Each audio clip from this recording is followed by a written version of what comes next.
Welcome to the American Ladder Institute Safety Training for Single Ladders, Extension Ladders, and Telescoping Ladders. The objective of this training is to provide safe ladder practices for these non-self-supporting or leaning ladders.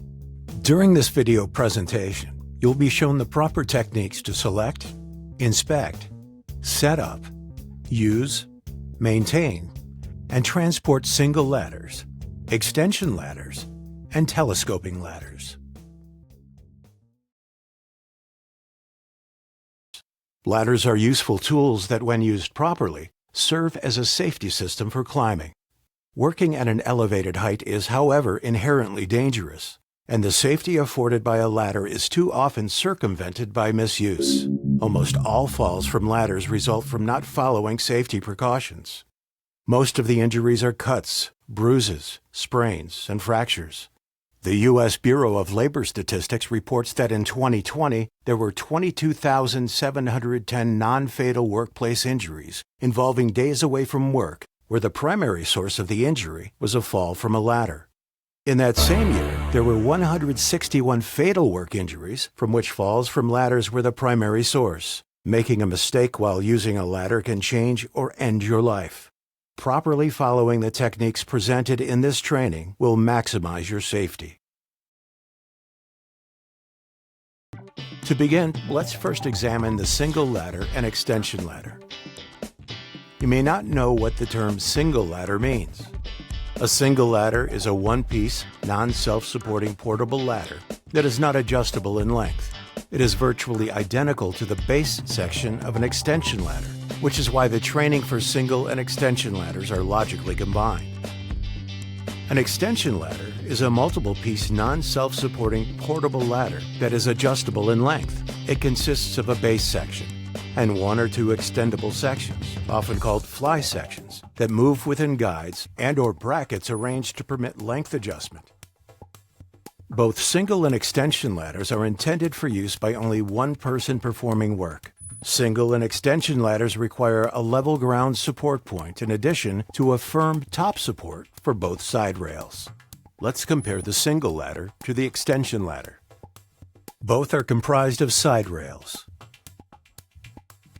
rungs, and caps, instructions and warning labels, and slip-resistant safety shoes or feet. The extension ladder, however, has multiple pieces and more parts relating to the movement of the extendable fly section or sections. These include fly section rung locks, which permit the fly section to be locked in an extended position in relation to the base section, guides and/or brackets that restrain and guide the movement of the fly section, and a rope and pulley system, which is required to facilitate extending the fly section on extension ladders longer than 16 feet.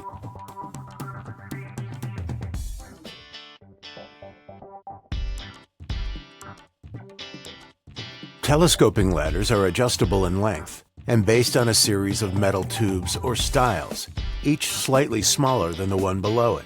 These ladders can be extended and retracted to a desired height and use a pin locking system to fix the ladder into the extended length.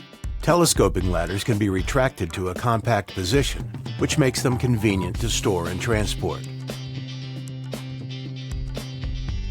Single ladders, extension ladders, and telescoping ladders are manufactured in a variety of sizes, materials, and duty ratings. To select the right leanable ladder for a particular job, the following must be considered. The worksite environment is the first factor in choosing the material from which the ladder is constructed. Ladder materials include wood, fiberglass, and aluminum. If the work to be done is near a source of electricity, an aluminum ladder should not be used, since aluminum conducts electricity. Electrical shock while working from a ladder can trigger a fall or cause your heart to stop, leading to serious injury or death. A clean, dry fiberglass or wood ladder should be used. On the other hand, if there are no electrical power sources in the work area, an aluminum ladder might be lighter in weight and is a good option. Next, the size of the ladder must be considered. For consistency, ladder size is determined by the length of the side rails. Single ladders are available in sizes up to 30 feet. Extension ladders raise in size from 16 feet to 60 feet. The length of a single ladder is the same as its size. The length of an extension ladder is dependent upon the number of fly sections and the amount of overlap between each section.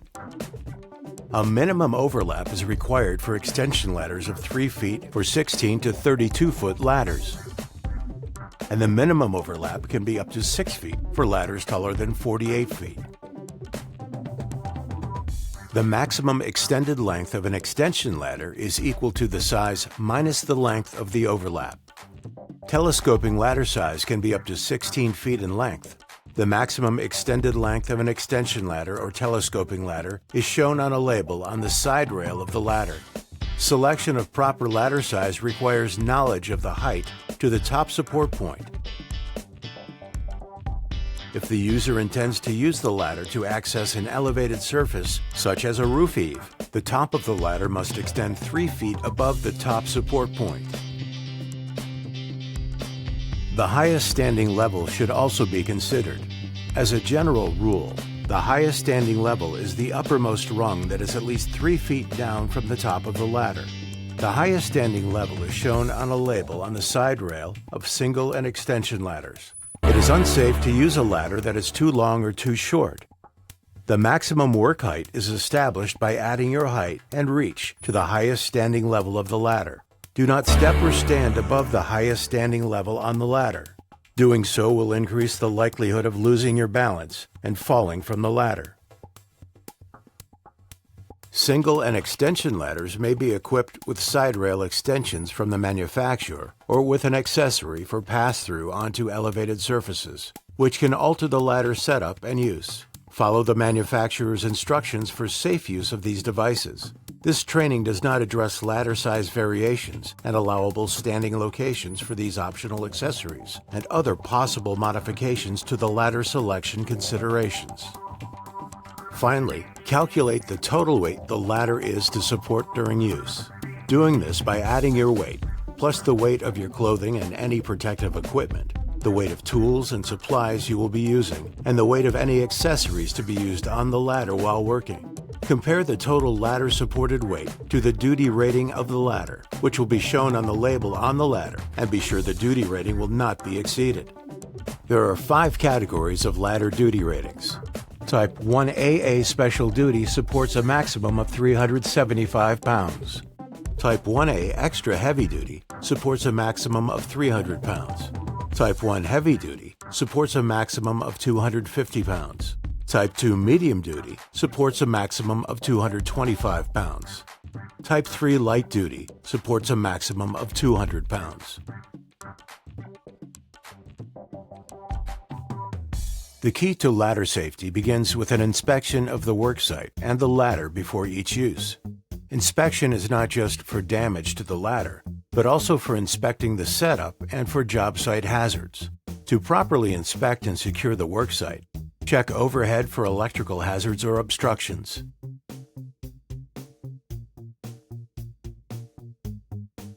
Clear any clutter from where the base of the ladder will be located. Be sure the surface on which the ladder is going to be placed is free of anything slippery, such as water, ice, or oil. Be aware of environmental conditions. Rain, snow, and ice increase slipping hazards.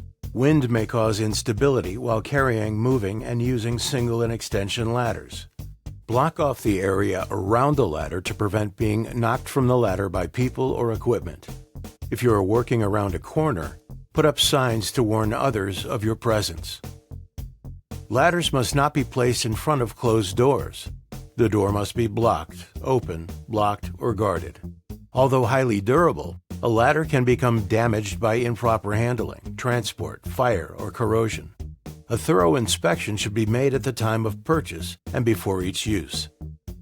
Never use a damaged ladder. When inspecting the ladder, look for loose, damaged, or missing parts. Start the inspection at the bottom of the ladder. Make sure the feet are not broken or malfunctioning and that they are secure. Moving up the ladder, inspect the side rails for dents, cracks, or bends.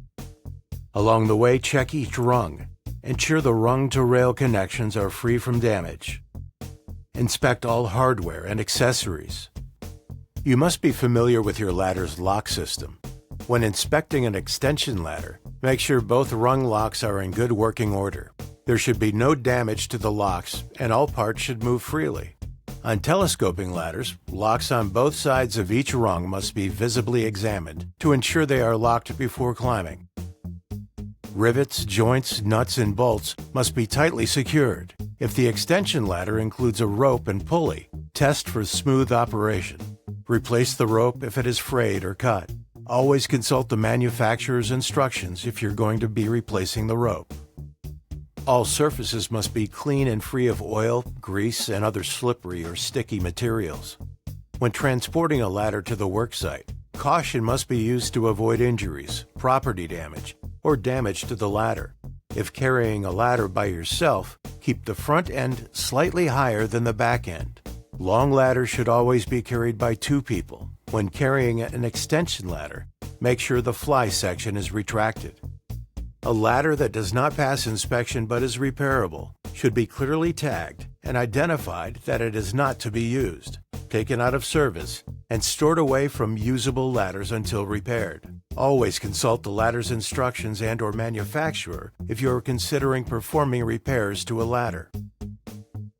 A ladder that is deemed not repairable, such as one that is missing parts or has a damaged side rail or rung, should be destroyed and replaced. Absolutely never use a damaged ladder. Consult the ladder manufacturer if you have any question as to whether a ladder should be taken out of service. A major cause of falls from ladders is improper setup. Using proper setup techniques will provide the ladder maximum stability and ensure your safety. Safe setup of single ladders and extension ladders begins with several actions by the user. First, position the single or extension ladder perpendicular to the intended supported wall, with the climbing side face down on the ground. Move the bottom of the ladder or ladder feet into contact with the base of the wall. Now lift the top end of the ladder by walking it up with your hands, 1 rung at a time. For an extension ladder, position yourself to ensure you can safely support and extend the ladder and place it at the required location. Keep the ladder vertical and raise the fly section to the necessary height to reach the top support. If the extension ladder is equipped with a rope and pulley system, use it to raise the fly section to the desired length. Remember, if you will be climbing off the top of the ladder to an elevated surface, you will need approximately 3 feet of the ladder extended above the top support. For extension ladders, look to ensure that all rung locks are fully engaged before stepping onto the ladder. Never assume the rung locks are engaged, based on sound or because the fly section remains extended. For a telescoping ladder, release any strap that secures the ladder in its storage configuration. Place your foot on the bottom rung to hold the ladder in place. With both hands, start extending the ladder by pulling up on the couplings of the 3rd rung from the bottom. Make sure that each rung is pulled up to its full extension and locks into place before attempting to extend the next rung or use the ladder at your desired height. Any rungs not extended should be stacked at the top of the ladder, not at the bottom. Now pull the bottom of the ladder away from the wall until the angle of the inclination is approximately 75 degrees from the horizontal. This setup angle provides for optimum resistance to sliding, strength of the ladder, and balance of the climber. To ensure the ladder angle is correct before climbing the ladder, stand up straight and face the ladder with your toes placed against the bottom of the ladder. Extend both arms straight out at shoulder level and adjust the ladder angle so that you can comfortably have your fingers around the back of the base section with your palms on the side of the rails. Do not lean forward. You must stand erect to get the correct ladder angle. Make sure the ladder feet are correctly positioned and on firm level surface. If available and compatible with your ladder, use spike shoes or spur plates on penetrable surfaces to ensure safe footing. To adjust for uneven surfaces, use a ladder leveler if permitted, in accordance with the ladder and accessory manufacturer's instructions. It is extremely important to make sure the ladder feet are properly supported. All locks are fully engaged, and the ladder is placed at the proper angle to ensure ladder stability. Another way of ensuring the proper angle of inclination is to use the 1/4 length rule. Place the base of the ladder a horizontal distance away from the wall, or top support equal to 1/4 of the total working length of the ladder. The working length is the distance along the ladder's side rails from the ground to the top support point. This length can be quickly determined by counting the number of rungs, since they are positioned at every foot. For example, if there are 20 rungs between the ground and the top support, the feet of the ladder should be 1/4 of 20 feet or 5 feet out from the top support. This method is also referred to as the 4-to-1 ratio. The ladder feet are placed where the working length of the ladder is 4 times the horizontal distance away from the top support. The top of a single or extension ladder must be placed with the 2 side rails equally supported, unless the ladder is equipped with a single support attachment. When it is necessary to support the top of the ladder at a window opening, and if permitted by the ladder and accessory manufacturer, a standoff or stabilizer should be attached across the back of the ladder and extend across the window to provide firm support against the building walls or window frames. A ladder has an increased risk of feet sliding out when the ladder is set up at a shallow angle of inclination, or when the ladder is placed on a slippery surface, or a surface that is sloped down away from the top support point. Set the ladder at the proper angle of inclination and do not place the ladder on sloped or slippery surfaces. The ladder must be prevented from moving by tying off, staking, or blocking the feet if any of these conditions cannot be met. Also, tie off the ladder whenever practical, particularly when you plan to do work while standing on the ladder. If you are climbing onto a roof, remember that the top of the single or extension ladder must extend 3 feet above the roof eave. The ladder should be tied or secured against sideways motion at the upper access level before climbing onto or off the ladder at the upper level. For added safety, have someone hold the ladder by maintaining a firm, secure grip of both side rails or stiles. Proper use of single ladders, extension ladders, and telescoping ladders in compliance with the warnings and instructions provided on the ladder will contribute significantly to your safety. Read all the labels on the ladder before use. Common factors contributing to falls from improper ladder use include haste, sudden movement, poor quality footwear, and lack of attention. Other ladder misuses known to result in accidents include improper ground support, improper ladder angle at setup, locks not engaged, and overreaching while on the ladder. Follow these guidelines for safety when using a single ladder, extension ladder, or telescoping ladder. Before taking the first step onto a ladder, make sure you're in proper condition to do so. If you feel tired or dizzy or are prone to losing your balance, stay off the ladder. Do not use a ladder if you are impaired due to illness, drugs, alcohol, age, or physical disability. Also wear slip-resistant shoes with heavy soles to prevent foot fatigue. For maximum traction, clean your shoes of any sticky or slick substances prior to climbing. Always read the warning labels and instruction labels on the ladder prior to use, and contact the equipment manufacturer with any questions. Before climbing, inspect the work area for slipping, tripping, or overhead hazards. Always face the ladder as you climb, work, or descend. Never turn around with your back to the ladder. Climb and descend slowly and surely, avoiding sudden movements. Always keep at least 3 points of contact with the ladder when climbing. Holding on with 2 hands and 1 foot, or 2 feet and 1 hand. Lean into or hold onto the ladder when working. When climbing the ladder, keep your hands free for climbing. Items that need to be transported up with you should be placed in your tool belt or pockets, raised by a separate tow line, or handed up to you. As you climb an extension ladder and reach the bottom of the fly section, be sure to look for a second time that the rung locks are fully engaged before climbing onto the fly section. Keep the middle of your body positioned between the side rails and do not overreach or lean while working. If you cannot reach your work area, descend the ladder and reposition it so that you can safely and comfortably reach your work area. If climbing onto a roof, do not step over the extended ladder rungs. Instead, step sideways onto the roof holding the extended portion of the ladder for support. To move the ladder, first ascend, then re-inspect the work area for slipping, tripping, or overhead hazards.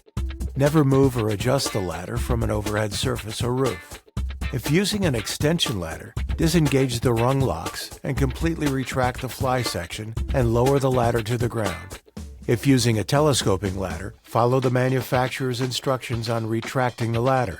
When retracting an extension or telescoping ladder, keep fingers away from moving and sliding parts. Never move a ladder from above. Locks can be disengaged. Footing may be improper, and the ladder angle of inclination cannot be verified. Never move a ladder while anyone is on it. Do not use a ladder as a stage or plank. Do not jump or slide down from a ladder or climb more than one rung at a time. A ladder must never be placed upon other objects such as boxes, barrels, scaffolds, or other unstable bases to obtain additional height. If you determine that your ladder is not long enough, you must find a different ladder that is of suitable length. Never use a ladder for any purpose other than the one for which it is intended.